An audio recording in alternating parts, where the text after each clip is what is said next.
up, you guys? It's your favorite Aunties podcast. Nia, I am so excited for today's episode. We're going to be talking about relationship. Yes, all the things that we have learned in the dating game. Oh, my goodness. You know what?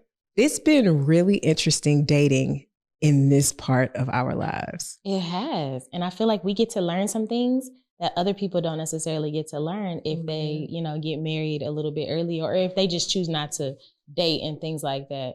So we just had this conversation literally 48 hours ago. Yeah. So what do you think is your top relationship lesson that you've learned recently? So many. Yeah. But you know what? I will say giving too much too early.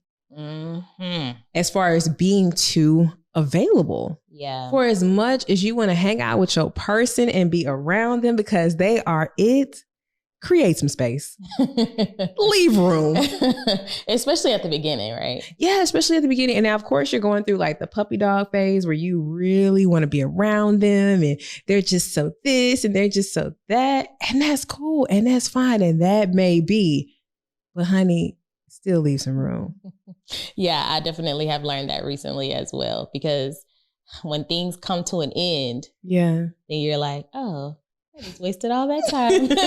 I could have been doing so many things. It's really easy to fall into that, being too available too soon, just because you do have that chemistry in the beginning. But it's so important to pace yourself. So what does that look like? It looks like, when they call you, pick up, answer. Which is all right. I'm gonna talk to you later. Yeah. Just create that space. Still let them know that you're very much so interested. But every time she reaches out to you, you don't have to, I don't know if I can go out tonight. Every time he reaches out to you, I don't know. How about we do in a couple of days? You have to make sure you're leaving room for others. Yeah. Because in the times you say, oh no, I got something else to do. I have to get this done. They might be looking at you crazy. I've asked you to go out 72 times in a row, and on the 73rd, you can't make time. Yeah. I got other stuff to do. No, and you can genuinely, you don't have to lie about it. We're not saying make it up or just say you got something to do and you don't. Right. But have things going on so that it's not every time somebody hops into your life, everything stops. Oh, baby. And then all you're doing is talking to them, being with them and all of that. Still have other things going on, because one thing that I've learned is you can lose yourself in a relationship. You can. You're totally consumed with that person, what they have going on, y'all's relationship, what's going on with it. Mm-hmm. And then you lose track of your personal goals and your personal health and the things that you have going on as an individual. And I feel like the most healthy relationships and things that I've been in is when I'm still myself and I'm doing all my individual things. And then we also have our stuff going on together, not just all of my energy is in what we have together. And you know what? That brings me into date within reality. Yeah. Not the fantasy that you created. Yeah. With this part. Oh, we're so good at that. Just said hi to you. And now we're married. Okay. No, we're married. The way he said hi though. You heard his voice. It was a hi. He wants to marry me. No, he does. He's in love. Actually in love with me. Yeah. You can't tell. I feel like you're being a hater now. No, but it's so important to not, figure out what their last name is and then start putting it with yours. First name. Does it sound good? Does it not? Nah. Yeah, I don't know if I could be a Schmidt. I don't know if I can do the Schmidt, but it's just you just relax, date within your own reality and don't allow your feelings or perceptions of who this person is to dictate if you want to be with them or not. That's true. And that also brings me to one of mine, which is it's not all about potential. Oh yeah. What are they right this moment? Right now. If nothing changes. Nothing. Not a thing. They don't get a new job. They don't start making more money. They don't lose no weight. They don't gain no weight. All the things that you're thinking in your head, well, we could just fix that or we could just work on that. If that does not change, do you still want to be with them? Right. Are you still going to be in love? Is it still going to work? Because depending on other people to change is going to set you up for failure. Right. It's not a guarantee that they're going to change anything. At all. Do you love them as they are right now? Because I've done the potential thing. And it's a no for me going forward. Absolutely. Be fully potential. Fully potential. Fully potential. But you know what? That's why it's so important to know what your core values are, your deal breakers are, your standards versus your preferences. Yes. Because if you're fitting my standards, I may could do something with a preference. Right. But if the preferences, are all the way there, but the standards aren't, it doesn't matter. So let's backtrack. Standards versus preferences. What is a standard? What is a preference? So a standard for me is I personally want to be with someone who doesn't have children or a child already. So that is a standard. That is a non-negotiable for me. So it wouldn't be a preference, because a preference is something you can kind of bend on. A standard is something that is set in stone. Like, no, this is what I want. This is what I'm looking for. This I will not come down on. Okay. For me, a standard versus a preference is, a standard is like my core values. Right. What is their spirituality like? Are they honest? Do they have integrity? Are they faithful? Things like, are they a family person? Mm-hmm. The core values, like what matters the most to you? What are you most passionate about? Right. What kind of person are you? Preferences then is everything else. Mm-hmm. So if we're talking about the cake, the standard is the actual cake. Right. The preference is the icing on the cake. Mm-hmm. Is he 6 feet tall? Mm-hmm. Is he chocolate? Hello. Is he bald? Hello. Does he have a beard? Okay. We can work on these preferences. Yeah. We can, bend on those things. Yeah. But a standard, I can't, you have to have certain core values in place for this to be successful for me. And that's super important, especially when it comes to thinking about somebody that you're going to spend the rest of your life with. So that's why we really said, like, it's important, like, baby, if they don't change, is that okay? Yeah. Are you cool with him right here? Yeah. And then also another thing that I think people really need to be concerned about is dating within your means. Like, fellas, if you notice that the young lady you're wanting to pursue is taking trips every other month, know that she wants to most likely keep that lifestyle up. It's not that she always wants you to pay for it. But I mean, it would be nice if you did, but at the same time, it's just like, be mindful of who you're with. Yeah. Don't think like, oh, she's doing that with her girls, but she gonna slow down with me, or she may not want to travel as much. No. I just want to go with you now. I just want to go with you. Like, I want to be with you when I do these things. Yeah. I'm gonna still use this passport. Yeah. It would be cool if it was with you. That's so important, because I've been in situations where I felt like somebody was trying to make me lower my standard for my life. Baby. Like, they make it seem like, oh, you doing too much, or you don't have to do all of that, and you ain't got to buy all of that, and you don't have to go on all these trips. No, I don't have to, but I want to. Yeah. And if that's what I want to do, then either you can rise to meet the occasion, or you can pick somebody else. But to make it seem like I need to come down, come on, that's not going to work for me. Come on. You know what I've noticed is men do not play around with the women that they actually get with. They take all of these things in consideration. Mm-hmm. Like, they know who they can get. Like, for instance, when they see certain women of certain value, they want top tier women. Mm-hmm. They want them. But they want them discounted.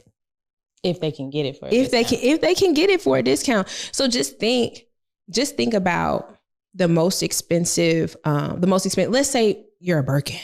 Okay. Mm-hmm. Let's say you're a Birkin. Mm-hmm. Everybody desires a Birkin. Like, that's the bag. Yeah. You have that bag.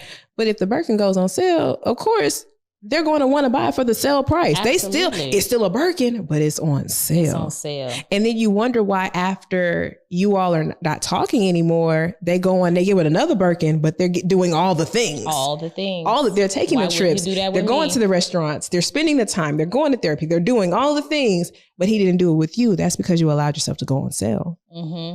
Because you are Birkin, baby. Yeah. You are. That doesn't change. That doesn't change. It's just you allowed yourself to go on sale. So it's super important to be mindful of you believing in you understanding who you are, and not putting yourself on sale just to say that you're with someone. Yeah, you got to know your worth. Mm-hmm. You absolutely have to know your worth. Because they know it. Yeah, no. The men know your worth. People want you to know your worth. Mm-hmm. So you have to know it. Yeah. They don't want you to know it, but you have to know it. Yeah. So. And if you don't take the time to understand who you are and know your worth, it's absolutely going to show in who you allow yourself to be with. Yeah, for sure. Yeah, because I've done that before. I let some people tell me my standards were too high. And so I lowered them. Baby. And here we are. but here's the thing. It's so hard for me to even take in somebody telling me that my standards are too high. Yeah. When I'm literally not asking for anything that isn't attainable. Yeah. It would be one thing if I told you like, no, I really want to be on the spaceship with Jeff Bezos whenever he goes again. What? I'm not asking you for that. Yeah. I want you to do things within reason and within what I like to do in my life. Yeah. I'm not asking you to go over and above. I just want you to shower every day, please. I would like for you to have a stable job. I mean, of course, there are some more things. I'm being a little animated with that, but still, like, don't tell people that their standards and their preferences are too high. Like, relax. If that's what somebody wants, that's what they want, especially if they can meet it. Like, I'm not asking any man that I would want to have something that I don't have. Right. Because you have to be what you expect others, you know, what you expect from others. So, you know, if you want somebody financially stable, then be financially stable. Yeah, if you want somebody who's physically fit, then be physically fit. And if you are those things, I think it's acceptable and okay if you want that in somebody else. Absolutely. Now, if you just out the way, like you can't pay your bills, but it's like, no, I want a millionaire. Of course. No. You don't even know how to count to $1 million. Just be what you expect. And that would actually change a lot of the conversations that we see on social media. Ooh, but you know what? Those are just hot takes. Because a lot of those people, like, come on. Be like, people be wanting so much, especially like with the whole like traditional roles versus like the new age roles. People want to pick and choose what they want. Okay, well, I don't want to cook and I don't want to take care of kids and I don't want to clean, but also I want my man to pay all the bills. Yeah. And I want him to be the protector and you gotta be what you expect. Hey, a traditional man gonna want a traditional woman. I know that's right. And vice versa. I'm a traditional woman. So just be what you expect and that solves the problem. No, you know what? Even in this, sometimes dating takes a lot out of you. So don't be afraid to take a break from dating. Yeah. For as much as you would desire a spouse, don't be afraid to say, you know what? This is a lot. Lord, I don't know if I'm down for character building anymore. Give me a month or so. I don't know if I could do this. No, but you know what? You saying that just made me remember to take everything as a lesson. Yeah. You know, a lot of times in the dating game, things don't work out. And that's okay. And that's okay. One, guard your heart. Ooh. Please guard your heart. That's why we talked about not being too available, not being too connected too soon. Get to know people. Don't just hop into relationships off the rip or just because they cute. No, like what kind of person are they? What do they have going on? What do they want? If you find out those things, you can guard your heart because you're prepared for what'll come next, especially if y'all are on the same page. So give them an example of what guarding your heart actually looks like in real time. I would say for me, guarding my heart is I don't create the fairy tales. Mm-hmm. So when I start talking to somebody, even if I like really like them or I'm physically attracted to them and I feel like it's going well, I'm not creating the scenario in my head of me in my wedding dress walking down the aisle and what house we're going to buy and what city. Okay, here's where we are. Mm-hmm. We know each other. We like each other. Let's progress from here. Right. Because if I put all of that into my mind and I create that story in my head, then my heart is going to go with it. Now I'm invested and I'm starting a love journey with somebody who just likes me. Ooh. And then I'm upset when it doesn't work out or they're not behaving like somebody who loves me. They never said that. Never. Y'all are not in that place. Not. Y'all like each other. Let's behave and keep our heart and our mind in a place of we like each other. And then as it progresses, make sure y'all are on the same page. Okay, so what I'm hearing from you is clarity. A way to guard your heart is to have clarity.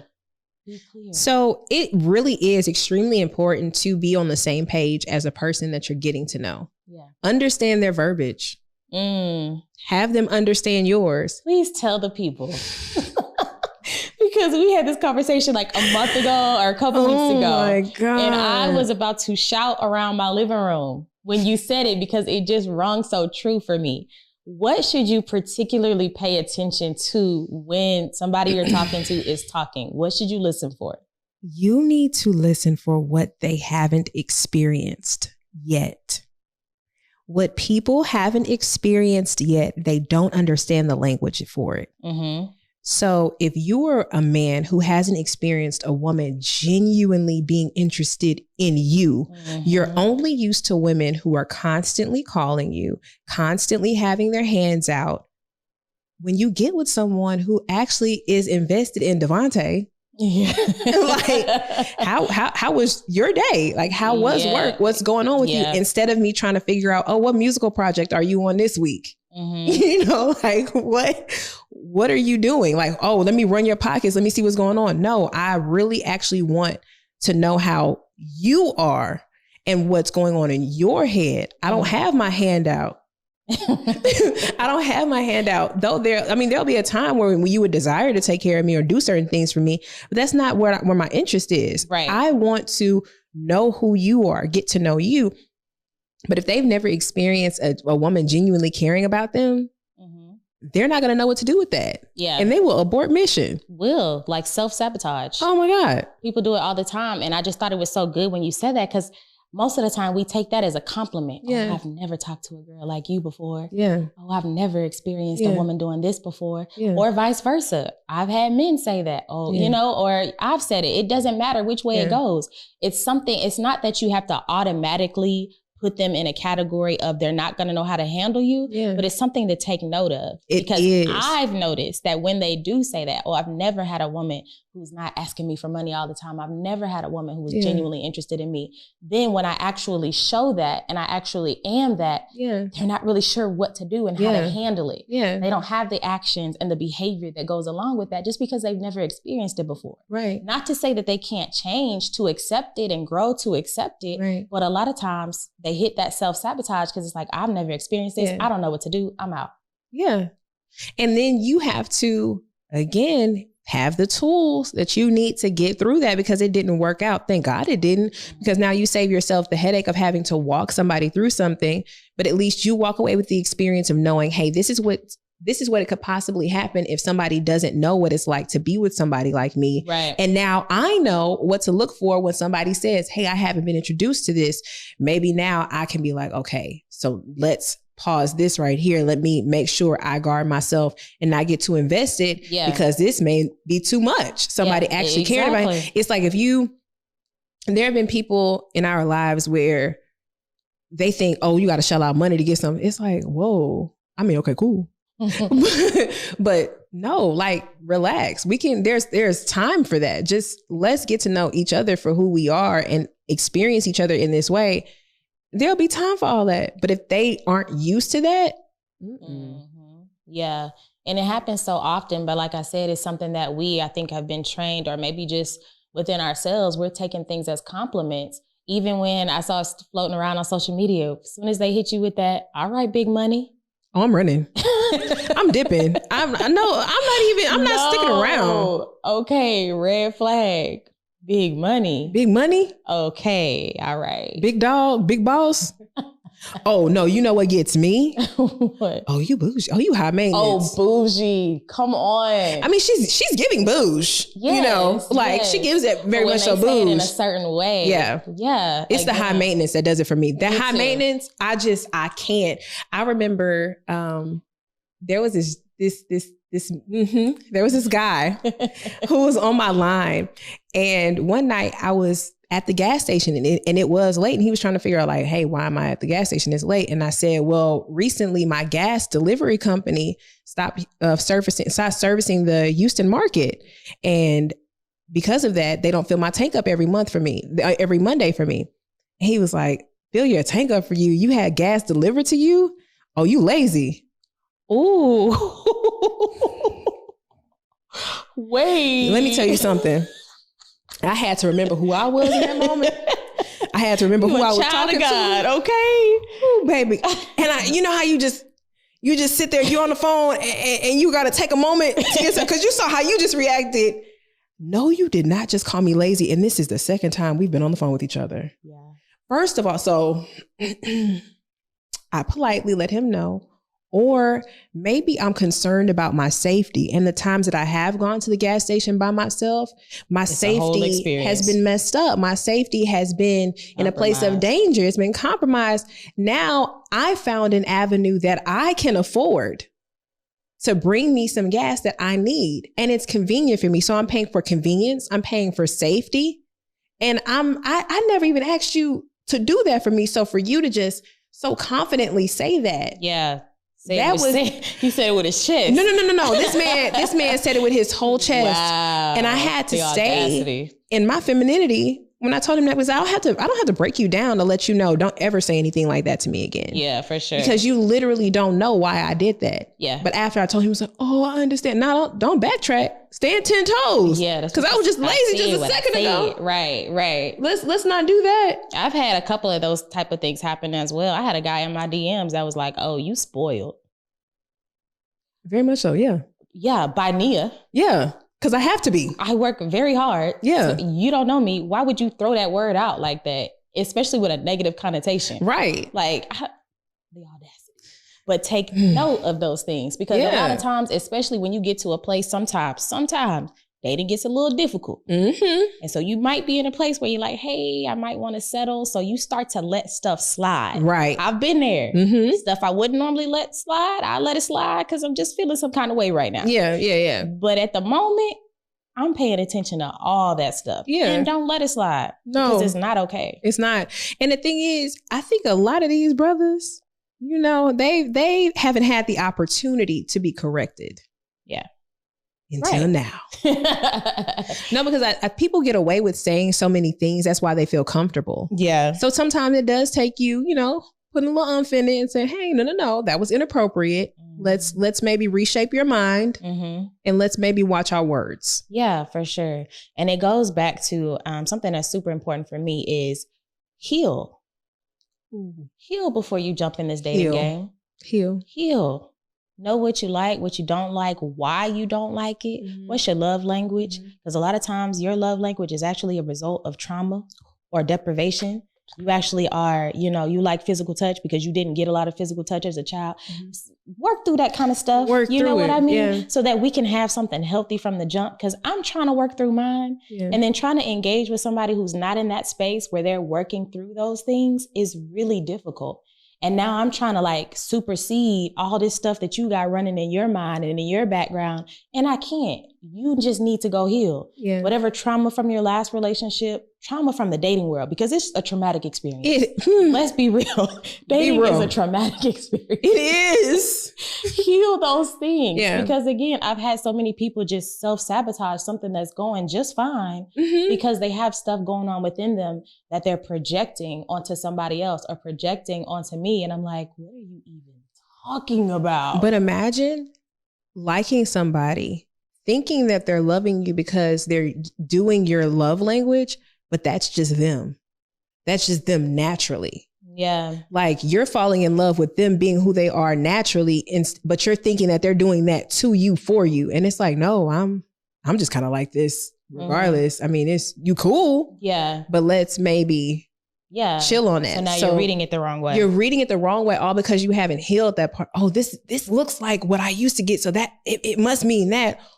Or maybe not. Yeah. Maybe not. Yeah. Or maybe so. It just depends. But it's important that you heal so you can really understand whether it is, you can approve that thing. Is it this or is it that? Yeah. And now I can govern myself accordingly. Exactly. No.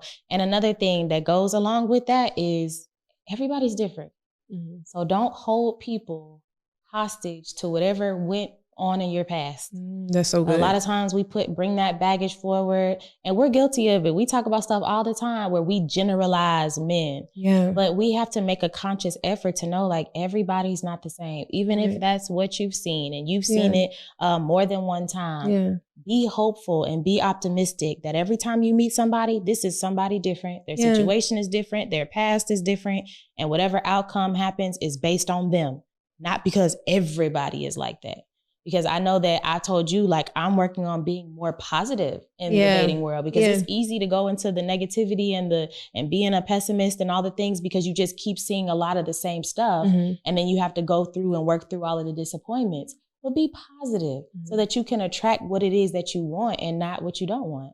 It's very easy to fall back and get negative about what's going on in the dating world because it's so like me, backup plan, where it's really hard to genuinely get to know somebody, or everybody always has like, okay.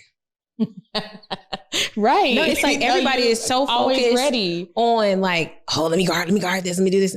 naturally learn how to guard yourself. Absolutely. And move in wisdom. But like, allow yourself to let the walls down within reason. Within reason. Now, don't just get to know somebody and then it's like, they're a fool. You knew they wouldn't wrap too tight. The signs. Baby, if y'all don't listen to anything else that the aunties tell y'all, do not ignore the signs. And if you're entertaining something that isn't what you want, be mindful that this is not what I want. Do not let your feelings grow for something that you don't want. Matter of fact, you said something really good about having something that you don't want. Yes. So one thing that's really powerful as a single person in the dating world is your power of choice. And so my dating life lesson that I definitely stick to is that it's better to not have what you want than to have what you don't want. Because a lot of people are stuck in situations with things and people that they don't want. And they're stuck. They've already made a decision. Yeah. And it's going to take more than a little bit to get out of it. Yeah. So to be in a situation where you are single, where your options are open, where you still get the opportunity to pick the right person, to have a beautiful love story because you took your time and you used wisdom and discernment, it's better to not have what it is that you're looking for than to go on ahead and settle for something that you don't want. Right. Because we be knowing. We do. I've been there. Having that piece of man. Auntie been there. Baby, let me tell y'all something. I know this ain't what I want. Why am I here? I used to talk about, was it Betty? When she said having a piece of man is better than no man at all. Baby, I used to win at I said, why would she say that? Why was she having a piece of man better than no man at all? Y'all ever had a piece of man? Now clarify, because that's not what she was talking about. Okay. No, that wasn't what she was talking about. But that just kind of goes back into just some of the things that I was saying when I was younger. I was like, oh my God, and I would just think of all these things. What I would, child, I know that I've entertained some people beforehand, like just in life that I knew weren't it. Especially when I was younger, just because it was nice to be around somebody who you like, who you're attracted to, and vice versa. But use wisdom. Don't do that all the time. He was just joking with y'all. It's just a joke. It's a little junky joke. You don't have no side boys, side men. Right. No. Don't y'all be DMing me talking about some, I got my piece of man. No, baby. No. Don't take a piece. No, don't take a piece. You are worthy and deserving of the whole man. Absolutely you do. I just wanted to make things a little lighthearted because, again, dating is traumatic at times. We think trauma is just this huge thing, or it has to be so bad. And it's like, no. Yeah. It's just kind of like going through these cycles of things working and then not working, and then not working. That's what I was going to say. That's being in getting that your cycle. Hopes up and then being let down constantly. That's why you have to really guard your heart. But even in the midst of that, you'll still be disappointed. Sometimes you really like somebody and it doesn't work. Yeah. Or you really like somebody and they turn out to be somebody other than what you thought. So for me, it's the getting the hopes up. Yeah. And then being let down over and over. That's like, man, it can be difficult. But you know what? I think back on some of the relationships that I wanted so badly. I mean, I wanted them. Thank God. I wanted those relationships. God. Baby, listen to me. I'm not going to shout. No. I might just get up and run in here just right now. Oh, I thank the Lord even now for delivering me. Thank you for not giving me what I thought I wanted. And wanted it. Prayed about it. Girl. Oh, Father, please. I just know he is the one. I know he is. And I just really believe that you can do it for me because that's who you are. Like, that's what you do. Whole time he's like, Shamarian, if you pray for the nations, like I told you to, like, don't worry about him over here. First of all, he got 2 other girlfriends. What are you doing? No, but it really is important for you to be able to laugh in this time. For sure.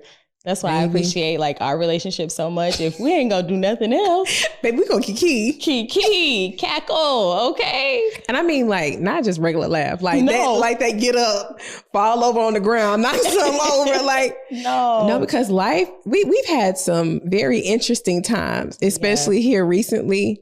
that we are absolutely going to share with you all, but now it's just not the time. Yeah, for sure. Dating is such a huge part of life when you're single, if you choose to participate in it, because some people are happily single and they're just chilling. But for us, we are engaging in dating. Yeah. And so, you know, you learn along the way. And that, you know what?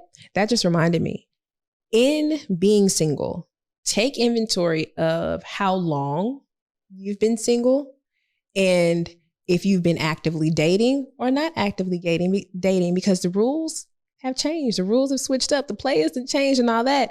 And what you weren't doing a few months ago or what you were willing to do a few months ago may not be the thing now. Mm-hmm. And if you've been out of the dating game for a few years, I really was like out the dating game. So as I'm getting back into it, flirting, are you kidding? Literally, y'all, this auntie gets on me all the time because my flirting skills, non-existent. I don't know. It just has to be in the moment or something. Even in the moment, I don't know. Y'all, she yelled at me the other night. I did not yell at you. You used a tone. Okay. I be trying to help my sister out. She's like, what are you doing? He was obvious. I was like, no, he was just talking about Shamarian. I'm like, oh. Yeah, he was. We have to do like a whole thing on just like engaging in dating. I know we talked about it briefly, but you have to be, if this is what you want. And again, I don't know everything. Okay. I'm not saying I'm the expert, but there are just certain things that you do, you say, the way you act, the way you carry yourself, just being aware of who's around you, who's looking at you, who's sparking conversation, because we can literally be oblivious and just missing out on life. Oblivious. All because if you didn't walk up to me and clunk me upside my head, hello, I like you. Do you like me back? I think that's what it would have to take from me, because okay. No, but you know what? I'm a social person though. You are. So you don't realize when somebody is trying to. I really don't, because I'm friendly. I really just think people are friendly. Let me speak for every introvert around the world. We are not just friendly. We're not. Meanwhile, I'm like, no, they totally want to be friends. Like, for sure. Whole time he like you. No, like me. Is in love, actually. And I'm like, oh yeah, this is brother so-and-so. I wish I would call somebody brother now. Ciao. Anyway, moving on. Well, I think that was like a good little summation of a lot of the things. And now this is like really encapsulating what we've learned recently. Yeah. Like in the last couple months. Yeah. But there's just so much, that we can always talk about when it comes to dating and relationships. So we'll probably hit them with another one real soon. Absolutely. You know what? I want them to start DMing us some of their relationship experiences. Oh, yeah. I would love to know what these first dates are like with you all. Yeah. Because I know what our first dates are like. Conversations, DM conversations, or even if you just want some advice from the aunties, because we've gotten a few DMs, yes, we have comments saying, "Hey, like, do you have some advice regarding this?" And we can get that to you. So we might just need to do a whole segment on Ask the Aunties. Oh yeah, we gotta do that. Real cute. So make sure y'all DM us any questions that you have. Comment. If you don't want everybody to know, send it in the DMs, and we'll hit that next time. All right, y'all. Well, this was an excellent episode, and we look forward to seeing you on another episode of Your Favorite Aunties Podcast.